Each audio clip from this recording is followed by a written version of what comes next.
Hello everyone, myself Professor Manjunath Sharanapanawar, Department of Civil Engineering, Sanjay Godawat Institutions, Kolhapur.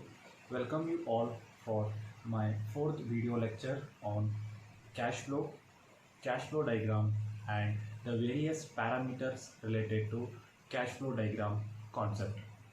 If you do remember, in my previous videos, already we have covered some of the concepts like the basic understanding of engineering economics, the basic understanding of cash flow and cash flow diagram, and also the very important first four parameters along with numerical problem.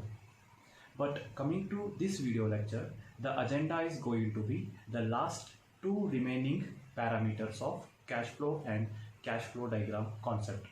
One is sinking fund factor and the last one is capital recovery factor. So here, firstly, I will be telling you all the theoretical meaning of these two parameters, sinking fund factor and capital recovery factor, and it will be followed by one numerical problem on each. So now let us start understanding what is sinking fund factor is all about. So here, in a very simple manner, if I want to understand what is sinking fund factor is, so think that if I want to accumulate, if I want to gather a huge amount of money after certain time duration, then how much amount of money I have to invest in certain agency at various small interval of time. So the calculation of the investment or the cash outflow at various small interval of time to reach a huge amount of money after a longer period, it is called as sinking fund factor or parameter. So now going to next and last one, capital recovery factor. It is exactly reverse of sinking fund factor. That means if I have already invested my money, a huge amount today in a certain XYZ agency, and after that at every small interval of time how much money I can withdraw from my investment. That means already I will be investing my huge amount of money in one agency which is representing my cash outflow. So with that cash outflow, a huge amount of money at certain small interval of time, how much will be my income, that is cash inflow. To calculate this, whatever the parameter we have, it is called as capital recovery factor. So now let us go for solving of numerical problem wherein we can understand these two parameters still in more better manner.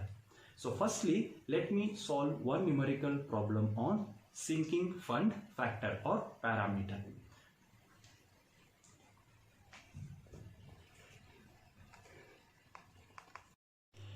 So here the numerical problem what we have for the fifth parameter, that is sinking fund factor, is what uniform annual amount should be deposited each year at interest rate 8% per annum to accumulate rupees 50,000 at the time of the 8th annual deposit. So this is the numerical definition what we have. So before we get the solution for this numerical definition, it is our responsibility to understand the logic behind this numerical problem. So here the logic behind this numerical problem is, there is a person XYZ and that person wants to accumulate a huge amount of 50,000 rupees after 8 years, 8 successive years with the interest rate of 8%. But to gather this huge amount of 50,000 rupees, what we are asked to calculate is per year. That is what I was explaining in my theoretical explanation. Per year at small interval of time, after each year how much amount that person XYZ has to invest in certain bank or agency. This is what we are supposed to calculate here. So here to calculate this, the standard formula what we have for this methodology is A is equal to F into I divided by 1 plus I raised to n minus 1. This is the standard formula what we have to calculate the required number as per sinking fund factor. So now here already I have told you about the notations.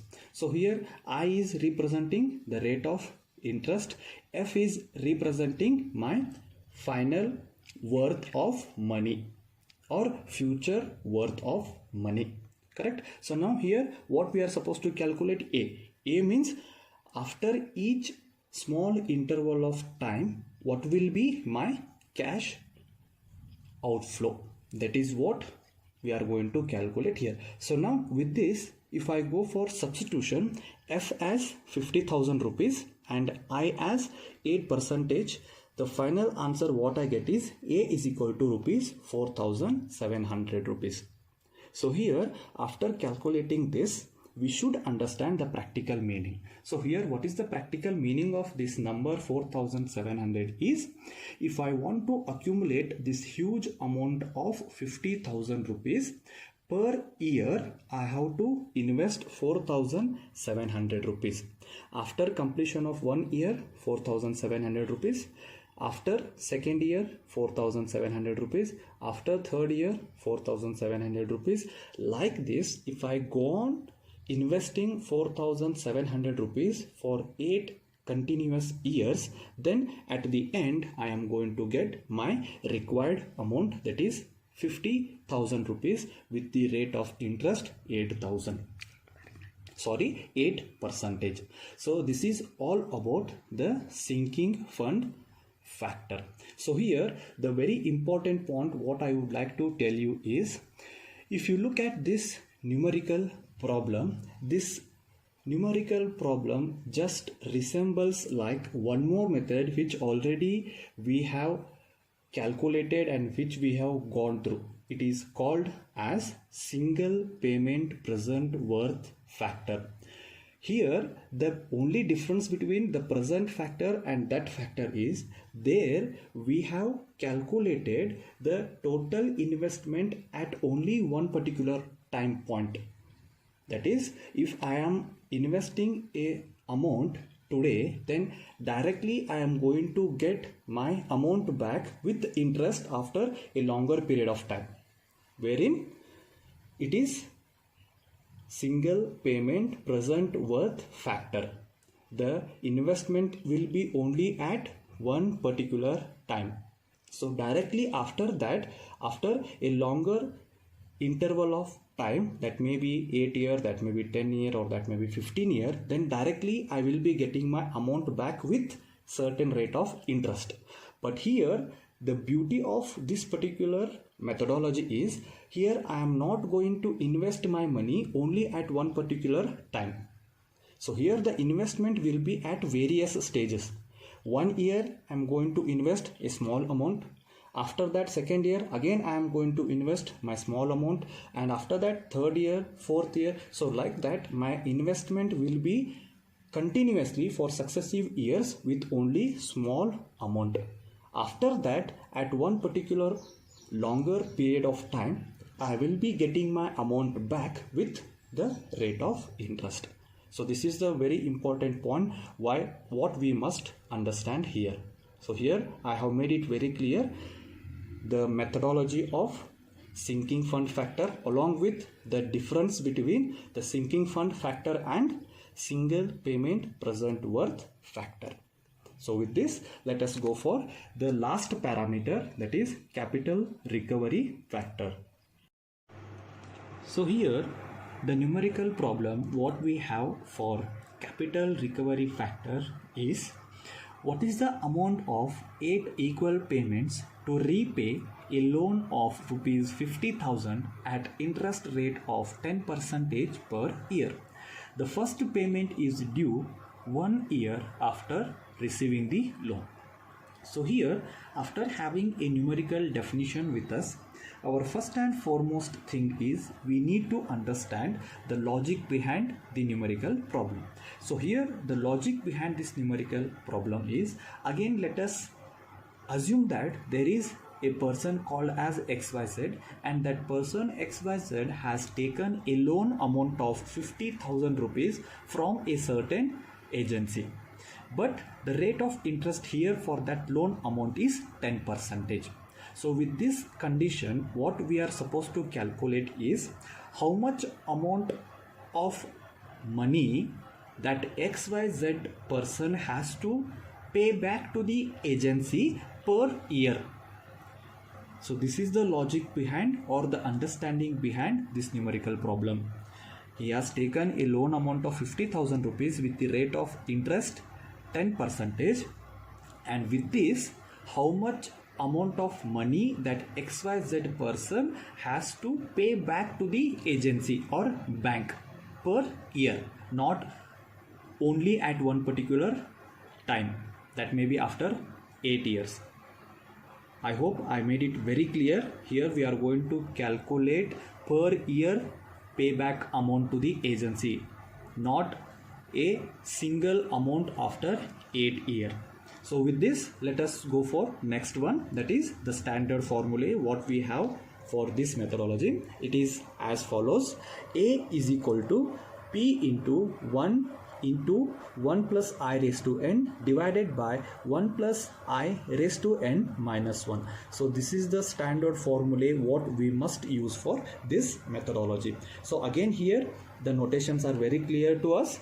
I is representing my rate of interest, n is representing the total number of duration or in terms of years, and P is representing the present worth of money. That means the total amount of money what that person has taken as loan, that is 50,000 rupees. So after substituting all these values in this standard formula, the value of A what we get is rupees 9,372. So here, after calculating this number, we must understand the practical meaning of it. So now what is the practical meaning of this number what we have calculated, 9,372 rupees? To reimburse that loan amount of 50,000 rupees with rate of interest 10%, yearly that person XYZ has to pay 9,372 rupees to that agency or bank. Then only after 8 years his entire loan amount of 50,000 rupees along with his rate of interest 10% will get over. So this is the practical understanding and meaning of the number what we have calculated as 9,372 rupees. But here our numerical problem does not get over, because after calculating this number always we should go for the graphical representation. So here again, if you look at this graphical representation, we are having two different types of lines. Again, as already I have explained in my previous videos, one is horizontal line and one more type of line what we have here is vertical lines. So here clearly the horizontal line is indicating the total duration of loan amount n and the rate of interest I is equal to 10%.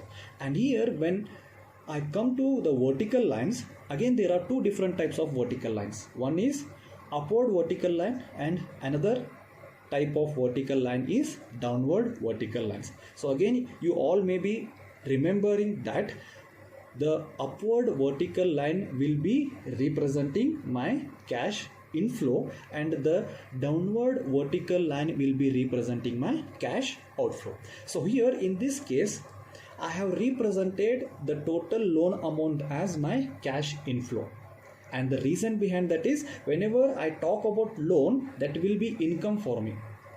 I hope I am making it very clear. But instead of this, if that 50,000 rupees has been invested to that bank to get certain amount back after each year, then it would have been represented with downward arrow mark or downward vertical line. But here the case is not that. Here the case is that person XYZ has taken the loan amount from the bank, which is representing my cash inflow. That is why I have represented that with upward vertical line. And after that, whatever the set of downward vertical lines we are seeing, all those lines are representing my cash outflow, because as per the rules and regulations of the bank, he has agreed to pay back certain small amount of money back to the agency after 1 year successively for 8 years. So because of that reason, we are having 8 different vertical lines. Correct? So after calculating this A number as a parameter, each and everything has to be represented in graphical manner with this fashion. Then only we can say that our numerical problem is over. But here one more very important thing what I would like to bring to your notice is, again if you look at this numerical problem, it resembles like one more method which already we have understood, that is single payment compound amount factor. So there in that methodology, what we have calculated is the total future worth of money by knowing the total present worth of the same money, which is in terms of investment. By investing a certain huge amount, we have calculated the total future worth of money. That means the total cash inflow we have calculated in single payment compound amount factor. But here the difference is, the condition is same. We are knowing the present worth of money as that of first method, but here instead of calculating only one future worth, we are calculating the future worth of money at various stages at small interval of time. Again, if you do remember the numerical one what we have solved, there only we have calculated one f value by knowing one p value. But here we are knowing one p value, but we have calculated various f values in terms of a. So here what I mean to say is a are representing the total cash outflow at various short time period. So this is what the major difference between the capital recovery factor and the single payment compound amount factor. So again I repeat, there only one p was there and one f value we have calculated, but here the p value is only one, but the various f values we have calculated as a, because a is representing the intermediate payments after each successive year. I hope that this video lecture is going to be very much useful for you guys, and also I hope that the concept of sinking fund factor and capital recovery factor with both theoretical manner and practical manner, it is very clear to you all guys. And also I would like to say that with this video lecture number 4, we have learned each and every concept, each and everything which is related to cash flow concept and cash flow diagram concept, along with 6 various factors or parameters. Thank you for watching this video.